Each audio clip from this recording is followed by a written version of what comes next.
연방 법무부에서 희한한 얘기를 해놨습니다. 코로나19 백신을 접종하는 것을 의무화하는 것이 불법이 아니다.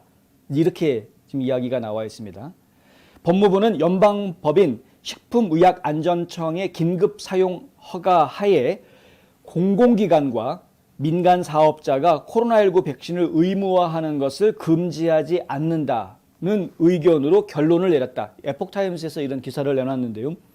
연방보훈처하고 그리고 캘리포니아주 그리고 뉴욕시에서 공무원들에게 백신 주사를 맞거나 매주 검사를 받도록 의무화하겠다라고 발표가 나왔었습니다. 캘리포니아주가 움직이고 있다 말씀드렸었죠. LA가 특별히 지금 앞장서고 있는데 뉴욕시에서도 지금 앞장서고 있고요. 그리고 연방보훈처에서는 이제 아무래도 참전용사들과 관련된 일을 하는 곳이다 보니까 백신 문제에 대해서 조금 더 신경을 쓰는 건강 관련 문제이기 때문에 백신 문제에 대해서 상당히 신경을 쓰는 입장을 계속 보여왔던 것이 사실이고요. 그렇다 보니까 이 백신을 맞든가 아니면 매주 코로나 검사를 받든가 둘 중에 하나를 선택을 해라라는 이제 이야기가 지금 나오고 있는 그런 상황입니다. 근데 연방 법무부의 법률 상담실에서 이와 관련한 입장을 내놓았는데요. 코로나19 백신에 대한 접근이 보다 일반적이기 때문에 많은 사람들이 이제 쉽게 코로나 백신을 신청하고 접종을 받을 수 있는 그런 상황이기 때문에 미국 전역의 수많은 교육기관, 고용주 및 기타 기관들이 고용, 참여, 혜택 서비스 또는 관계의 조건으로 일부 개인에게 바이러스 예방 접종을 요구한다. 이렇게 지금 이야기를 내놨습니다. 예컨대 특정 학교는 학생들이 직접 수업에 참여하기 위해 예방접종을 요구하게 될 것이고 특정 고용주는 취업 조건으로 예방접종을 요구하게 될 것이다. 이것이 이제 법무부의 법률 상담실에서 나온 이야기입니다. 학교에서는 예방접종 맞아야 캠퍼스에 올 수 있다라는 지침을 만들어 놓을 수가, 조례를 만들 수 있다는 것이죠. 예를 들어서 병원이라든가 특정 기업에서는 예방접종을 받아야만 이 병원에서 일할 수 있다. 뭐 이런 식으로 지금 할 수 있다는 겁니다. 실제로 그렇게 해서 텍사스에서도 그것에 반발하는 간호사들하고 법정 소송이 붙는 문제들, 이런 것들 저희가 보도해드리지 않았습니까? 그런 것들이 지금 자꾸 생겨나게 될 것이다. 이것들은 점차 늘어날 것으로 저희가 보인다. 근데 지금 연방 정부의 입장이 그렇게 백신 접종을 의무화하는 것을 금지하지 않겠다라고 지금 정한 것이기 때문에 연방 정부가 그렇게 정했다라는 이야기는 결국에는 이것이 지금 확산될 가능성이 상당히 크다. 특히 정부 부처들을 중심으로 해서 확산될 가능성이 크다라는 것이고요. 그리고 또 한 가지는 이 학교 같은 특히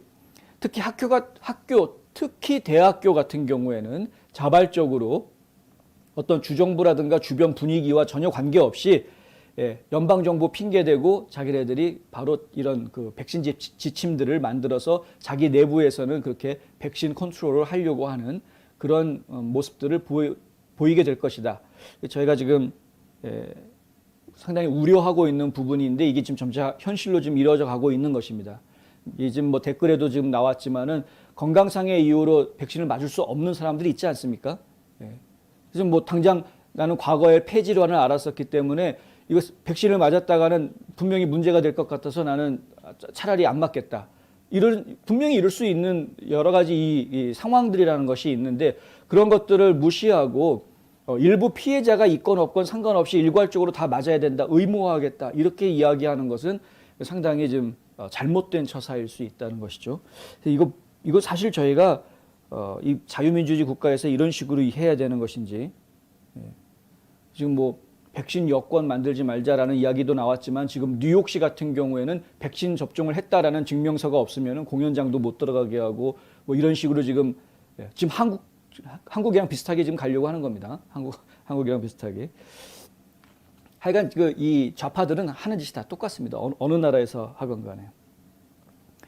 빌 드 블라시오 뉴욕시장은 MSNBC와의 인터뷰에서 공공부문 기업들은 가능한 한 빨리 움직여야 한다. 오히려 지금 기업들 보고 빨리 움직이라고 막 부추기고 있는 것이죠. 이 법무부 결정은 중요하다. 그게 도움이 될 것 같다. 우리는 이 상황에 압박을 가해야 한다라고 말했습니다. 방송에 나와서 한 이야기입니다. 뉴욕시장이 한 이야기. 그러니까 기업들 지금 압박하고 정부 부처들 전부 다 압박하겠다는 겁니다. 백신 접종을 의무화시키겠다.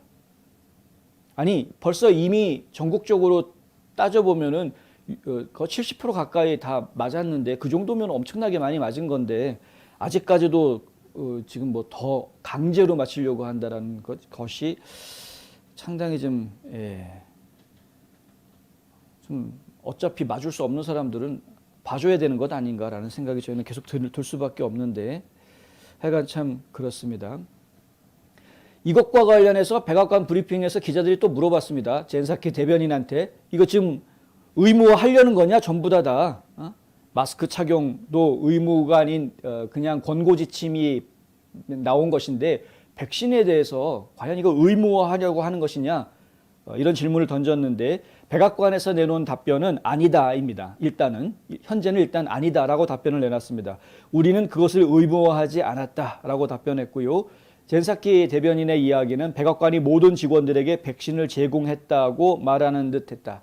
그러니까 백신은 제공을 하겠으나 맞고 안 맞고는 니들이 알아서 해. 하지만 우리는 백신은 다 제공한다. 이제 뭐 이런 식의 지금 백악관 내부에서는 그런 움직임들이 지금 진행이 되고 있다는 것이고, 그리고 공화당이 이끄는 일부 주에서는 정부기관과 사무실에서 백신 여권의 사용을 금지하는 법안들을 통과시킨 그런 주들이 여러 주 있습니다. 플로리다주는 지난 5월 공화당 소속의 론 드산티스 주지사가 자신의 주에서 모든 개인 사업체가 백신 여권을 사용하는 것을 금지하는 법률에 서명하면서 좀 더 강력한 모습을 보여주기도 했습니다. 그러니까 플로리다 주 안에서는 백신 여권을 사용하는 것 자체를 아예 금지했다. 백신 여권이라는 게 진짜로 뭐 어디 해외에 나갔다 올 때 쓰는 그런 여권이라서 여권이라고 부르는 게 아니고요. 백신 접종을 했다라는 증명서를 백신 여권이라고 부르는 겁니다. 백신 여권 그러니까 백신을 맞았다라는 증명서가 있어야 어디에 갈 수 있고 무슨 서비스를 받을 수 있고 이런 거 없애겠다라는 것이죠. 플로리다는 아예 주 법으로 그것을 만들어서 선포를 지금 해놓은 상태다라는 겁니다. 하지만 플로리다만큼 강력하지 않은 주들이 많이 있죠. 다른 주들은 이런 조치까지는 돼 있지 않기 때문에 일단 사기업들이라든가 공공기관에서 우리 안에서는 무조건 의무화하겠다라고 지침을 만들게 될 경우 주 정부가 강제로 그것을 못하게 할 수 있는 그런 상황은 현재는 아니다. 플로리다주 외에는 이 주 정부가 그걸 막을 수 있는 부분이 좀 없다라는 것도 저희가 지금 말씀을 드립니다. 이 참 계속 걱정이 되네요. 이런 식으로 통제가 지금 자꾸 들어오는데 올 가을쯤 돼서 과연 어떤 일이 벌어질지 상당히 좀 염려스러운 상황이긴 합니다.